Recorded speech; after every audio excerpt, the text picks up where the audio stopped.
Harry Baya is our speaker this morning.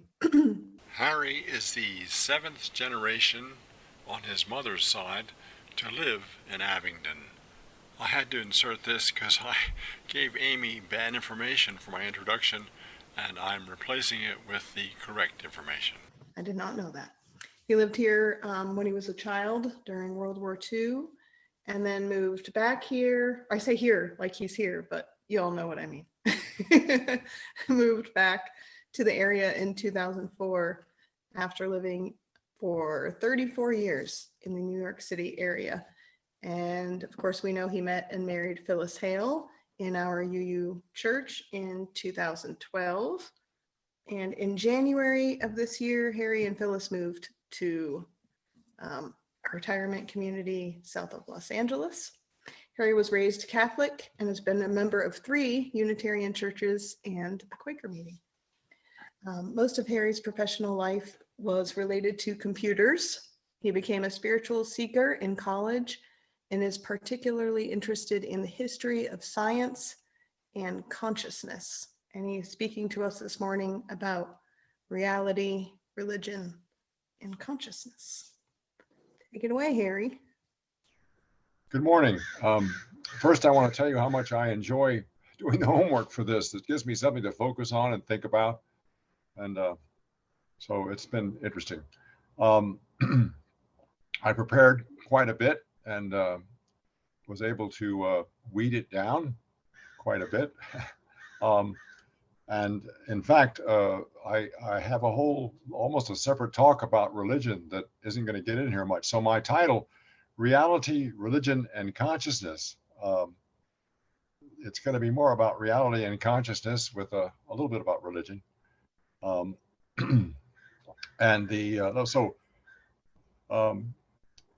I don't have time to explain how most religions begin with personal spiritual experiences and end up as outrageously complex bureaucracies with little real spirituality. That was the part I had to drop out. The explanation would have said that only those religions that made survival of the organization more important than spirituality survived and grew. Those that didn't make survival more important than spirituality didn't survive. So I define a bureaucracy to be an organization that values survival more than the cause it serves. So now I've told you that was the entire part of the talk. So I don't feel bad about leaving that part of my talk out. That was what it said. Well, I do feel bad about the fact that through a glass darkly, the quote I had in the description was in that part of the talk. So I'll throw it in here. Now I can deal with reality and consciousness. So I'll start. I'll start with, and I may have covered pieces of this in prior talks, but words versus experience. In recent years, I've found it interesting to think about our reality as consisting of 2 distinct parts. The first is what I call physical reality or scientific reality. It's the physical world made up of matter, space, and time. Here's my brief view of where that reality came from. This is another part of the talk. I have a whole section on this, but this is the brief one. In the beginning, there was nothing, or nothing we can understand anyway. Then, for some reason, space, matter, and time came into existence. Sometimes I say I don't believe in miracles. Well, I think space, matter, and time did come into existence. And by golly, that's a pretty big miracle. Initially, the matter was pretty simple. There were just a few members of the atomic table, like hydrogen. For some reason, over time, more and more complex members of the atomic table joined the family. Oxygen and carbon were big players when they got into the game. After a while, this matter began to form into stars and planets. After another while, life came into existence. Then, long after life came into existence, what we call consciousness appeared. That's where we are now. And after consciousness comes, oh, that's right. We don't know that yet. So, but presumably something else. There's no reason why whatever is going on should stop at this phase. It seems to me that there is a physical reality out there that would be there whether or not we knew about it. That's how I see it. We experience this reality through our senses. The information our senses gives us goes to our consciousness as many streams of data. What happens next is that our minds react to that data in such a way that it fits into our understanding of reality. It seems to me that what each of us think of as reality is kind of like a story that is made up after the author is given a bunch of facts, guesses, and possibility. The story has to be consistent with what is given to the author. When there is conflict between what is given to the author and the story that's being created, one of two things happens. The story is changed to fit what is given, or what is given is edited. So either we change our view of reality if it doesn't fit with the data we're getting, or we change the data and sort of dismiss parts of it or modify it. One of the two things happens. This is an ongoing process in each consciousness. My point here is that the reality we see, the one we think is what's so, may not agree with the data being given to us by our senses. In a broad sense, we see what we want to see or expect to see.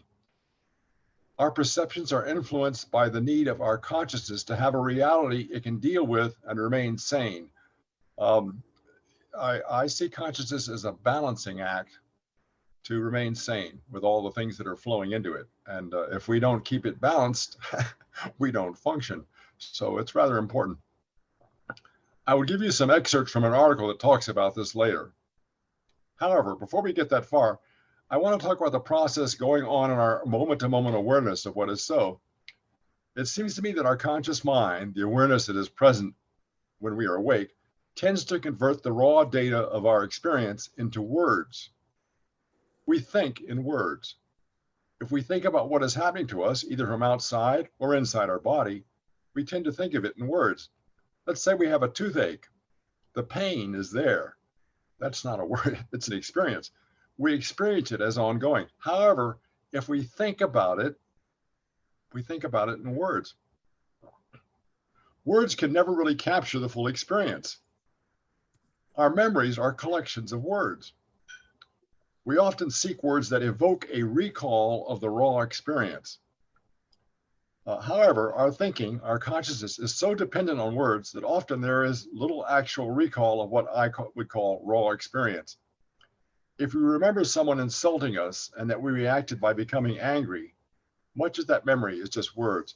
By the way, this is my point of view. I don't mean to imply that all of you think the same way I do about this. And I say we, but I could have put I everywhere. It seems to me we tend to think of words in our mind as the reality. These words are not the reality we experienced. Those words are just pointers. Oops, there goes my alarm to warn me to go see Phyllis soon. Let's see. Those words are not the reality. Those words are just pointers, invokers of associations. Our words, or evokers, as I looked those up, it's evoke, not invoke. Our words evoke associations with other words. The chain of evocations goes on and on and on. So when we think of things, we have all sorts of little past experiences and memories bouncing in our thoughts. Some words also evoke a direct recall of a non-verbal experience. It seems to me that this line of thought is just the tip of the iceberg of how different our perceived reality is from what's really out there. I cannot resist adding a little more mud to the water. A well-known linguist, Benjamin Whorf, states that an individual's perception of reality is greatly influenced by their native language. The reality experienced by a native Japanese speaker is quite different from the reality we experience. The word problem and the need to have an understandable story of our reality are just the beginning of how our perception of reality and our memories of the past experiences can differ from what is or was. How they differ from what the real physical reality that would be recorded by sensors like cameras, sound recorders, heat sensors and stuff. So if there were video cameras and sensors running around us all the time, we could look back at our memories and find that some of them are quite different from what really happened. It gets worse. So much of what we think of as reality is constructed by our mind. I recently read an article that said when we walk into a room that we have been in many times and look around, much of what we see is not coming from the data going into our eyes. So you walk into the room you've been in many times and you think you're seeing it. Rather, our brain already knows this room and is able to construct what we see from prior memories. This takes a lot less of the brain's resources than interpreting all the visual bits of data to create a new picture for us to see. So the brain takes a shortcut. This seems to happen, and psychologists they can study what the brain's doing now, and they're finding it to be so. And they can have a subject walk into one room he's never seen before, he or she, and watch what the brain does, and then walk into a familiar room, watch what the brain does, and it's clearly not using anywhere near the same processing power. It's reconstructing what it thinks should be there. The article suggested that this does not just occur in visual experience. It occurs in all of our perception of reality. We construct a reality to fit what we expect, or sometimes what we want to be. So let me see. I lost it. I have to leave certainly. Give your minute of talk among yourselves is coming up. The article suggested this does not occur in our visual experience. It happens all over. The article stated this process also affects our memories. Though it can affect our recent memories, it's especially significant with older memories. Our memories are often significantly different from what we experienced at the time we are recalling. What's happening is, so says this article, we're trying to keep the story that makes sense to us, the one that keeps us sane. And so our mind behind the curtain modifies the memory to fit. I, and probably most of you, can recall being in an unsettling discussion with a person with whom we had a shared experience. We found that our memories were in direct conflict about something that happened. Clearly, one of us, or perhaps both of us, are wrong. However, we don't have the video camera. We can't figure out, we don't know. Reliable, well-meaning witnesses in courtrooms have been shown to be dead wrong by video footage of what happened. Witness identification of criminals is no longer considered all that reliable, although the courts still treat it as such. Some estimates are that as much as 30% of criminal convictions based on witness identification are in error. So I'll leave you all for a minute to deal with that. And while I run Wake Up Phyllis. Morning tour from us.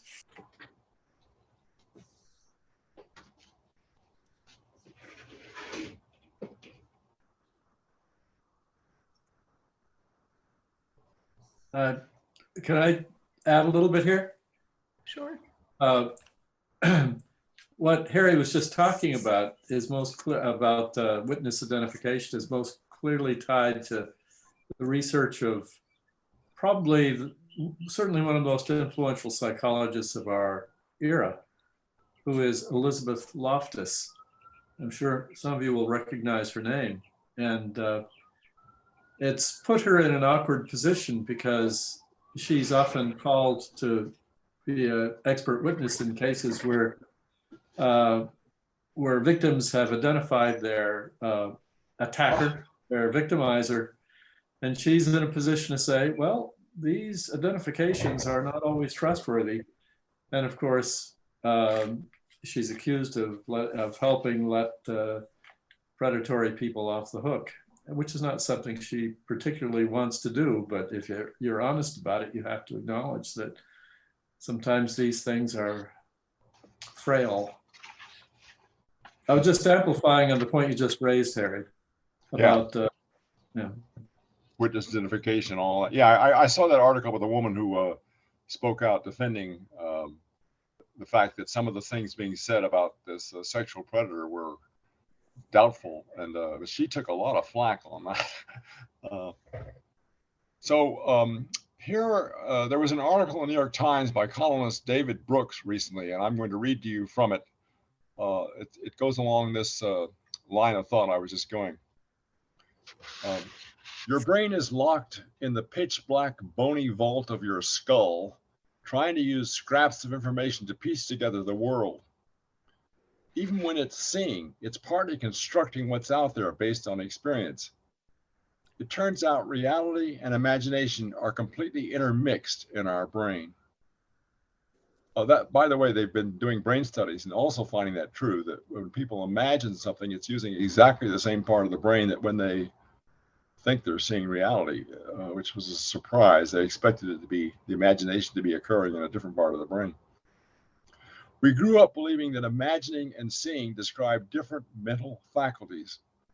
But as we learn more about what's going on in the mind, these concepts get really blurry really fast. This is happening all over the place. Over the centuries, humans have come up with all sorts of concepts to describe different thinking activities: memory, perception, emotion, attention, decision-making. But now, as the scientists develop greater abilities to look at the brain doing its thing, they often find that the activity they observe does not fit the neat categories our culture has created and which we rely on to understand ourselves.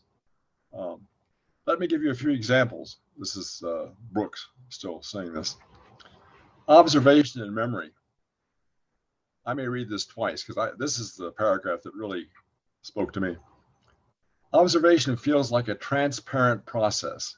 You open your eyes and take stuff in. In fact, much or most of seeing is making mental predictions about what you expect to see based on experience, and then using sensory input to check and adjust your predictions. Thus, your memory profoundly influences what you see. Perceptions come from the inside out just as much as, if not more, than from the outside in. The conversation between senses and memory produces what he calls a controlled hallucination, which is the closest we can get to registering reality. So going back to my earlier comments, even what we do perceive, we translate into words, which are invokers of what we thought we saw. But what we thought we saw is actually, to a great extent, constructed by our minds. And then if you think about it, the next process is when you talk to someone, you use the words that were the best ones you could find to evoke in your mind the experience that you're trying to describe. But those words don't necessarily evoke the same things in their mind. So there's the dark glass that we're going through, and it goes through it again. So this is David Brooks again. Understanding seems cognitive. You study something and figure it out. Experience seems sensory. You physically live through some event. But one professor pointed out that there is no such thing as disembodied understanding. Your neural, chemical, and bodily responses are in continual conversation with one another. So both understanding and experiencing are mental and physical simultaneously. When faced with a whole person, we shouldn't think that they can be divided into mind and body. This is difficult for me to sort of comprehend. I definitely think of my mind as very different from my body, but it's sort of saying, don't count on it. Your body is actually shaping what your mind is doing, and vice versa. In recent psychological work, there is much more emphasis on how people in groups creatively construct their own realities and live within their own constructions. Another article states, we tend to see patterns where there are none. This is true when we spot shapes in clouds or holy figures in burned toast. And it is true when we try to make sense of our own lives. We need to think that we understand what's going on, that we have a comprehensible reality. But it's in order to do that, we have to sort of play with what we're getting and shape it to fit. And from my point of view, the key thing that's going on there is trying to stay sane, trying to remain able to cope. And of course, that's where this is little my adding in comments. People who are, some people who are brilliant are able to perceive so much more about reality than others and retain it and deal with it. And that is one of the reasons why there often people say that genius and insanity are closely linked, that to be a genius is not necessarily a gift. It actually exposes some people to the possibility of going off the rails because they see things that they just can't fit and they aren't able to deny them the way the rest of us do. Now, the next part here is the beginning of some of the religion versus science stuff. So a lot of this is my personal opinion. Usually these are choices from the many viewpoints I have heard about. Occasionally I do think something I think is a little bit original, but in general, I'm just sort of collecting together many points of view and then putting the ones that I like together. So this following is part of that.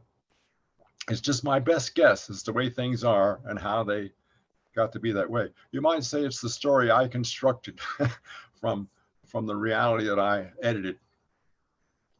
The apparent split of science and religion is fairly recent.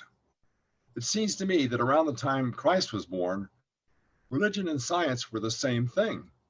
Humans sought ways to explain and describe the reality they experienced. They ended up making explanations that were consistent with their experience. There was nothing to disprove all of that stuff about God, heaven, hell, devils. There was no sense of scientific verification, so it was consistent. As long as an explanation could not be disproved, it was in the running. Over thousands of years, different cultures came up with different views. Within each culture, the views that were agreed upon became established as the correct ones. These were part of the origin of religions. It's the views that people managed to assimilate and put together and hold, and there was no way of disagreeing with them. Over time, these religions became dogma, not just theory. Originally, someone would just say, well, one way of explaining that would be that an angel came down and did it, that would do it. But after a while, it wasn't one way of explaining it. Was this is God's truth. The angel did come down and did do that, So this is what was going on back then. The origin of writing helped weed out alternate views in culture. Before writing, it was all verbal. So unless the person had an awfully good verbal memory, there was a lot more drift in the view of reality. But once there was writing, then some writing could be chosen as what is so. In many cultures, expressing a point of view that disputed the right view was dealt with severely, like being burned at the stake was one possibility. Along came what we now call science. The big push to understand the physical world began with the scientific method. Nothing was considered true unless it could be shown to be consistent with all the related observations, experiments, data. This was new, and it began to discover things. Humans began to learn about things like gravity, stars, planets, disease, molecules, electricity, and on and on and on. Meanwhile, most religions in most cultures were not open to change. Religions had been pursuing reality. They were trying to explain to those who believe them how things could be the way they were. And that's what science was doing too. They both were doing the same thing, except that religion had sort of locked in its dogma, and when something didn't fit, it didn't take it. For example, Galileo was punished because he said the earth moved. And some experts in the Vatican said this violated what Holy Scripture said. Galileo chose to agree, and the story is that as he left the room where he'd been examined, he said, still it moves. And one of his contemporaries who did not give in was indeed burned at the stake. So I think I'd agree with the Vatican under that kind of pressure. I mean, so what does I say have to do with what reality is going to be what it is, even if I, don't happen to say it correctly?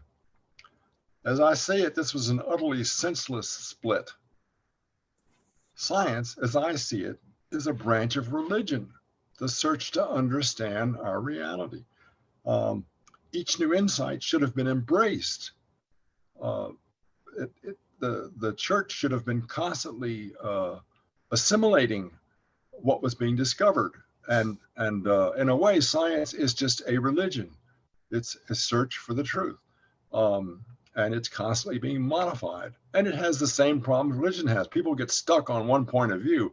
I'm trying to think. I think it was Newton's theory took years to be accepted by the scientists of the world, even though it was pretty verifiable in many ways.